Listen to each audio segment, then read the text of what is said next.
Your Eula's Vise can crush anyone, and in the next 30 seconds, I'll tell you how. Eula is a heavy investment cryo physical DPS who's a burst-focused hypercarry. Her skill builds up stacks every 2 seconds, generates 15 particles per minute, has a press and hold, and her hold unleashes these stacks to decrease enemies' physical resistance. Eula's burst is a nuke that explodes in 7 seconds, which makes up 60 to 70% of her total damage. You build stacks by doing normals and skills during this time. Be quick. For more consistent rotations, use this. Eula's got a signature weapon and artifact set, while still having Prototype Archaic as an option for big free-to-play numbers. We're not done yet. Best Eula teams are Eula Raiden, Triple Cryo, and Classic Eula Official Superconduct. Does this mean your Eula's thighs are thick enough yet? Sadly no, but don't worry, you'll get there with this video. Well then, I'm Juiced, and that was the Fresh Squeeze.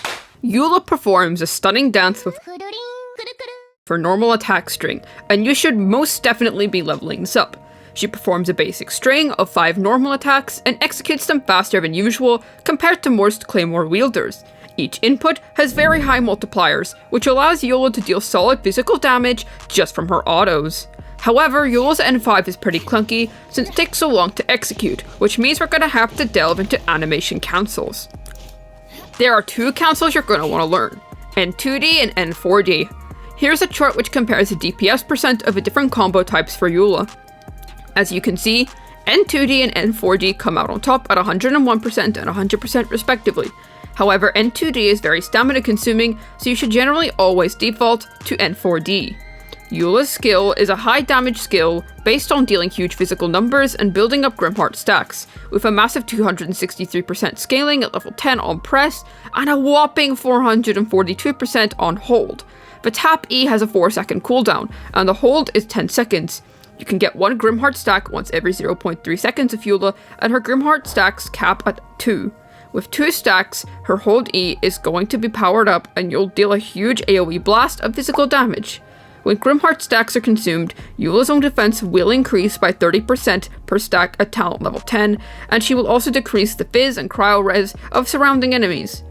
The res threat occurs regardless of whether you have 1 or 2 stacks. Having 2 stacks simply allows you to choose whether you want to keep stacks for higher defense and interruption resistance, or whether you'd like to release it as a huge blast for some massive AoE damage. Grimheart stacks itself last for 18 seconds at a time. Here's a quick table on how much fizz and cryo res is shredded based on your Eula's talent level. Eula has a pretty fancy advantage over other physical carries since she has such innately high built-in fizz shred, which allows her to be effective against enemies like Ruin Guards, which have massive physical resistances. Essentially, this means Eula has pretty high baseline damage. When it comes to whether you should use tap or hold E, it depends on the scenario. However, it's best to use her hold E when you have 2 Grimheart stacks built up. It's also good to use hold E before you go into Eula's burst for the resistance reduction, as this is useful for when you plan to start stacking up her Lightfall sword to deal big PP damage. Eula's tap E is pretty nice for building up Grimheart stacks quickly, while also having solid utility, being usable as an auto attack cancel to prevent Eula from taking 20 years to finish performing her N5. Now for Eula's humongous burst. This is where 60 to 70% of Eula's overall damage lies. In simple terms, this is a nuke with a 7-second timer. Within this timer, you have to squeeze as many normals and skills as possible to get a big number of stacks so you can dish out the highest damage. But how exactly can you take advantage of these massive multipliers? By gaining max stacks. So Eula's burst description tells us there are 3 ways to build these stacks up, with normals, her skill, and the burst itself. But this isn't actually totally true, and here's why. Eula's stacks are based on damage, not inputs, for starters. So if we say that 1 normal deals 2 instances of damage, like her N3 for example, then this would grant Eula 2 stacks instead of 1. Secondly, Eula's burst itself doesn't grant any stacks, not the initial damage or the huge explosion at the end, 9. What provides her stacks during her burst is her A1 passive, which creates a tiny shattered Lightfall sword, which deals damage based on your Eula's burst talent level, which will grant a stack. Plus, these stacks are damage dependent. You won't be gaining any stacks if you're hitting shields of any kind, whether that be from lectors, mages, or even just wooden hilly troll shields. Lightfall stacks are also not affected by how many enemies you hit, so if you hit many enemies with the skill for example, you won't gain a stack for every hit enemy, you'll only gain 1 simple stack. Charge attacks also won't grant Lightfall stacks. You also can't gain any more Lightfall stacks in the short window when the sword lights up and is about to explode. How Eula gains her stacks should be shown on this table here. Remember with Eula, it's N4D, hold E, and then N4D. Also, while Eula's burst might read to have a 20-second cooldown, in practice it's more likely to be 22 seconds, which will make most of your Eula's team rotations, around 22 seconds. Eula's Ascension Passives are also pretty groovy. Her A1 essentially makes it a DPS loss to use hold E when you haven't got 2 Grimheart stacks up. It'll create the tiny Shattered Lightfall sword that we discussed earlier, which will deal 50% of the basic physical damage dealt by the sword created by Eula's burst. So always be aware of your Grimheart stacks and never cast your hold E too early. Her Ascension 4 is rather seamless with her kit. When her burst is cast, the cooldown of her skill is reset and she gains 1 Grimheart stack. This allows you to do Eula's fast combo of E, Q, hold E, or E, Q, hold E, and then normals. You'll get nice damage out of your hold E, even if you start with 0 Grimheart stacks. Remember, to play Eula the most efficiently, you have to leave a like and subscribe if you're enjoying the video. Alright, seriously though, if you're having a good time, then feel free to leave some feedback in the comments down below. Moving on. Let's optimize your Eula's gameplay. To start, there's Eula's standard rotation, which is pretty easy to pull off, and you should be able to gain 14 Lightfall stacks by performing it successfully. This is a very beginner-friendly combo, but every aspiring Eula main should be wise to learn. Anyone can perform it, and it's generally the best burst combo for all of Eula's use cases. Then for a more niche combo, which is based on defense and utility. This is a little more difficult to perform than the everyman Eula combo, and you can get your Eula to gain a max of 13 stacks. This is a pretty niche setup and allows your Eula one more tap E for extra energy.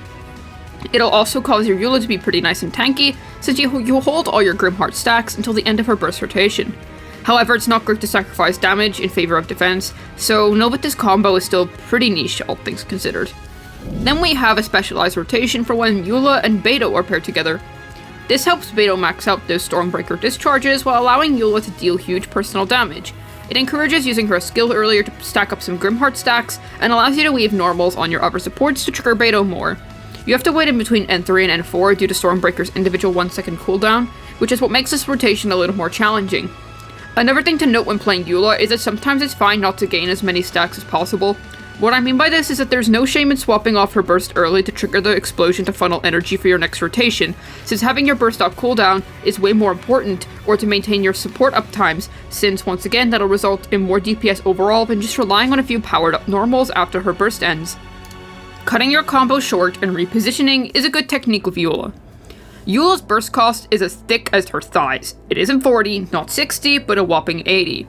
Eula typically doesn't generate enough particles herself to sustainably get her burst off cooldown, so you're gonna have to pair her with 1 or 2 of her cryo batteries. Her skill generates 1 to 2 particles per tap E and 2 to 3 particles per hold E, which just isn't going to be enough, even with the quick cooldowns of those abilities.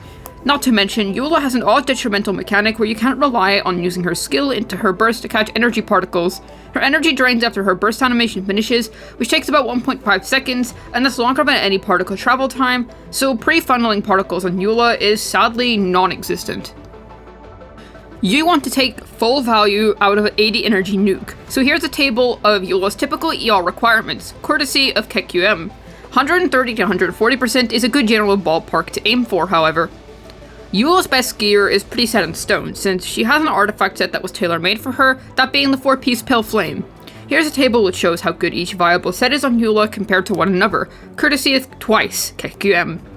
Let's discuss them in a little more detail. 4-piece Pale Flame is Eula's personal artifact set, which perfectly coincides with her design, both aesthetically and functionally. 25% physical damage at base already makes a strong case for this set, but the additional 25% phys damage that can be gained alongside 18% bonus attack, with requirements that Eula can easily consistently trigger, is fantastic. You can easily trigger it with EQ and then hold E. Plus the passive lasts longer than Eula's burst duration, which is a nice little bonus if you're planning to stay on her for a little longer. 2-piece Pale Flame and 2-piece Bloodstain for her is her second best choice if you don't have 4-piece Pale Flame, and only lacks the 18% attack buff, which Pale Flame gives. That's not too hard to get anyway for other external factors, and this can actually beat out Pale Flame if you have godly substats, and it's way more efficient to farm with Bloodstain being in the strong box. Then the mix and match 2-piece sets. These guys are pretty much just placeholders since they don't have any specific synergy set with Eula.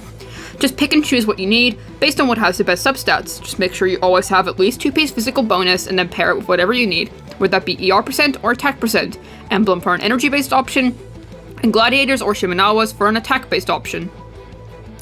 A more niche Eula set which only falls behind Pale Flame by about 6.5% is 4-piece Emblem. It addresses Eula's ER needs and provides a much needed boost in damage percent. Eula's burst makes up around 60 to 70% of her overall personal DPS and also makes getting her burst up way more comfortable since ER stats have way more value. Since this set is so res and efficient to farm, it's also very easy to pair 2-piece Emblem with 2-piece Bloodstained on your way to a full 4-piece. Her main stats are pretty basic. For Sans, you want attack percent, for Goblet, physical damage bonus, and then a crit rate or damage circlet depending on what you need more. Don't ignore your Eula's crit rate. 1-to-2 ratio, be a responsible Eula main. Also, don't even consider an attack percent Goblet. She gets so much attack percent from her own kit and from external sources, but this has just caused ridiculously big diminishing returns. In the end, just go for whatever has the best substats. But what substats do you need? Well, you'll want to aim for energy recharge until you can comfortably burst off cooldown, crit rate and crit damage, and then attack percentage. The goal you should aim to hit with your Eula would be 70% crit rate, no less, 150% crit damage, or 200% if you're on a crit weapon, around 130 to 140% ER, though of course that's team dependent, refer back to the table from earlier, and then just higher attack bonus than base stats, aka aim for like a minimum of 2k attack. There's also a unique Eula playstyle known as crit fishing, where you have approximately 0.1 crit rate on your Eula and 69,000 crit damage, and you keep resetting the chamber until you get one humongous crit to end the whole chamber. This is an incredibly niche tactic nowadays, and it's way more efficient just to aim for a regular comfortable build. That's because this tactic only works in a very specific scenario. The chamber would require only having one wave of enemies that could easily be broken down by one massive blast of DPS, and not to mention a low enemy count. This playstyle just doesn't fly in the modern Abussis, full of constipated beasts, and bosses that fly around the arena for 69 years. Plus, this is also just an annoying strategy to maintain for other parts of the game, like the overworld. Now, for Eula's weapons. As a quick overview, here's another table, courtesy of Twice, which displays an accurate ranking of every viable Eula option worth considering. Now let's discuss. Eula's signature weapon is her general best in slot, and with a unique ability that buffs physical damage percent and attack speed, alongside some more attack percent of course, the attack speed buff allows you to perform Eula's combos more comfortably too. Wolf's Gravestone is interesting, as with its passive proc it can outdo Broken Pines by a small margin, but we'll delve into that afterwards. It provides a massive attack buff and makes your Eula very comfortable to build, and the passive has such raw power too. It's a great claymore overall, and reduces the value of outside attack buffs on your Eula greatly. The Unforged is another great choice for Eula, albeit weaker than Wolf's Gravestone. It's a bit more consistent than Wolf's Gravestone, though it requires a strong shielder for you to play it efficiently. This isn't a huge deal since shielders tend to be one of her best friends anyway, which we'll delve into within the team section. Skyward Pride's only good on Eula if you really need the ER, and she's also able to take advantage of the physical damage that the weapon deals with the air blades that come out of its passive, but otherwise the weapon's just kind of mid. Redhorn Stonethresher is a great stat stick for your Eula, though sadly it has a pretty cringe amount of base attack. It's also kind of difficult to attain a balanced 1-to-2 ratio with Stonethresher since it leans so heavily in one direction, though if you're using Bennett with Eula, then this can be one of her strongest options due to the base attack issue being resolved. But do Bennett and Eula synergize at all? Hold on until the team section. Serpent Spine lives up to its name of being a literal beast. This monstrosity of a 4-star Claymore option has great crit stat sticks, a universal damage percent buff, and is easier to invest into compared to even some of her 5-star options. Best 4-star Claymore for Eula, uncontested by any other option. The main con, however, is that you'll have to play it with Shielder, since taking damage removes stacks off Eula, but you'll typically play a Shielder of Eula anyway, so it's not a huge deal. But if you're a slightly more Zhongli aged player and have access to the Fish Claymore, the Wet Seafood is actually Eula's best free-to-play friendly option. The R5 24% burst damage buff is pretty nice, and it also has a cool attack percent substat. There's also some extra on-hit damage your Eula can deal with the weapon, which is actually a pretty tasty sauce on top of the fish. A goofy weapon, but a good one nonetheless. Akuyo Maru can be better than Sea Lord, and a bit worse than Serpent Spine if you have it at high refinements and are playing your Eula with Raiden, or if you're just playing Eula with high energy cost units in general. You can still use the weapon outside of these conditions, but then its value drops significantly. Livid Blade's also a bit niche since the majority of Eula's best teammates are from Mondstadt, and her strongest partner in crime is from Inazuma. But if you're playing her with units such as Zhongli and Beidou for example, then this can work, just never expect to make full use out of it. She isn't even Leo-in herself. Snowtomb Starsilver was once considered Eula's best free-to-play option before the fish arrived, but now there's a bunch of other weapons that are preferred over it. It's still a nice free stat stick that'll work on your Eula, but do note that the passive can be inconsistent at times. Prototype Archaic's alright, pretty much the same level as Starsilver. You can use this if you have pretty much nothing else. Black Cliff Slasher has some good qualities, such as being a great stat stick, but by not being very consistent with its stacks, it unfortunately falls off pretty hard. R5's Skyrider Greatsword can also be used, which is the same power as an R1 Starsilver. A great dirt cheap option if you're at the bottom of the free-to-play food chain. When it comes to Eula's free-to-play friendly options, I know that not everyone has the fish anymore, since that event was eons ago. Prototype Archaic has the benefit of being generally more consistent over Starsilver, and it's literally only 0.1% behind the Starsilver. If anything, you could even consider Archaic being better, since while Starsilver may have a higher damage ceiling over an R1 Archaic, an R5 Starsilver does little to nothing for Eula's overall DPS, whereas Prototype Archaic at R5 then beats out Starsilver by 3.6%. Maybe not a huge increase considering the investment of billets, but it's something worth noting.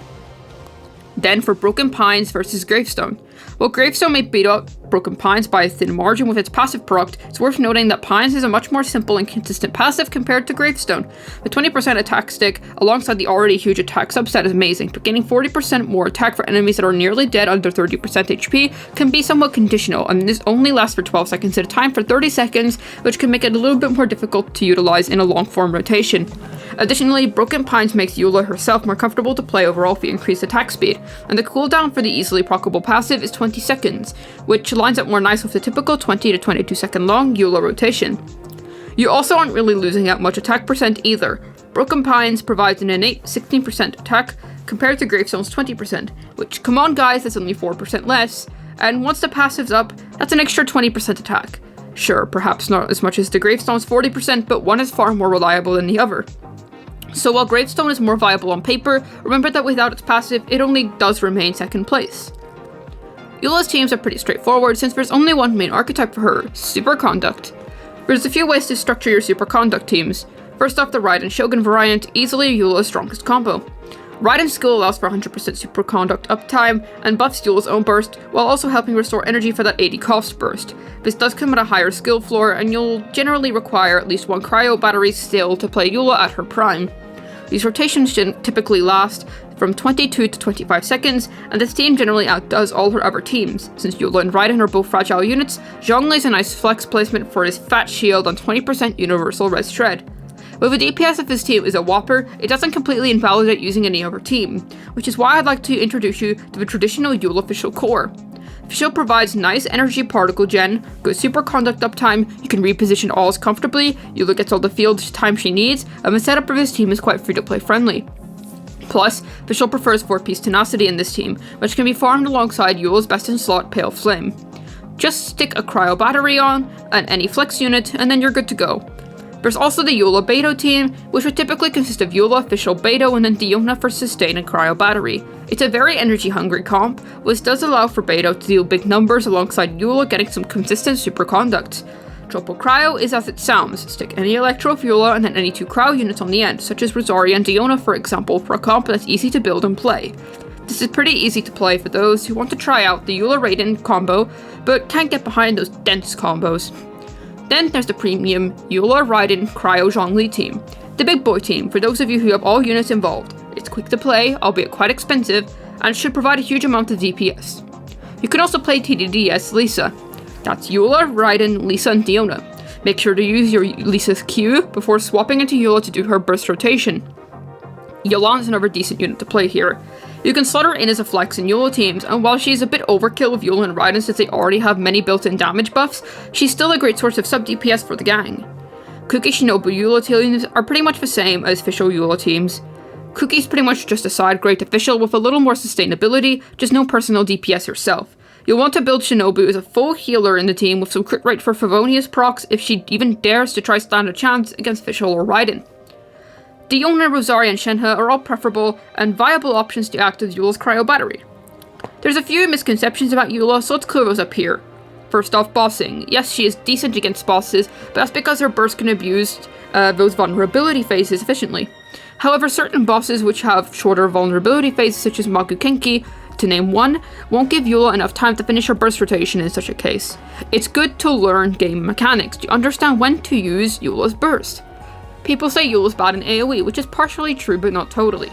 Yes, if you spam her normals blindfolded without any structure, then she will suck in AoE. But if you actually apply proper combos and position yourself properly, she can manage an AoE.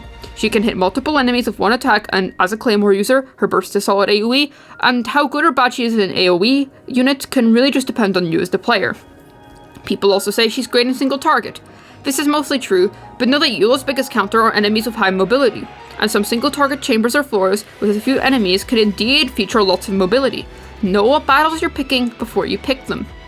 Already have Eula and want to take her to the next level? Then let's take a look. This gives you a 10.5% more DPS increase over C0, and provides nice damage as you dance through your rotations. It also extends past your burst duration, which is pretty nice. Hooray for free damage! Just focus extra hard now on pressing hold E when you have 2 Grimheart stacks. Only never 1% of DPS increase off of C1. C2 doesn't change any burst combos, and casting hold E so frequently takes a long time. This will be more useful in your burst downtime. You should think of it as more of a utility thing, since it doesn't increase your DPS overall. Now this is 17.8% better than C2, and overall your Eula will be dealing 30.2% more DPS now, a solid straight up damage increase. Now a 6% increase from last time at a 38% increase overall. The damage percent gained off here is additive with other damage percent buffs, which can unfortunately lower its overall damage provision. A pretty mid-con overall, since more often than not, enemies won't be below 50% HP when casting your burst. This is a 1.8% increase compared to the last con. Pretty basic con, your res shreds don't increase either, since they cap out at level 10.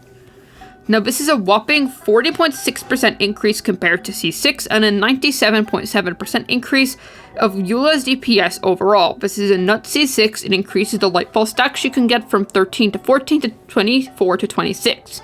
It also lets you play your Eula way more wildly. Congratulations, Whale, this is your reward for being loyal to your waifu.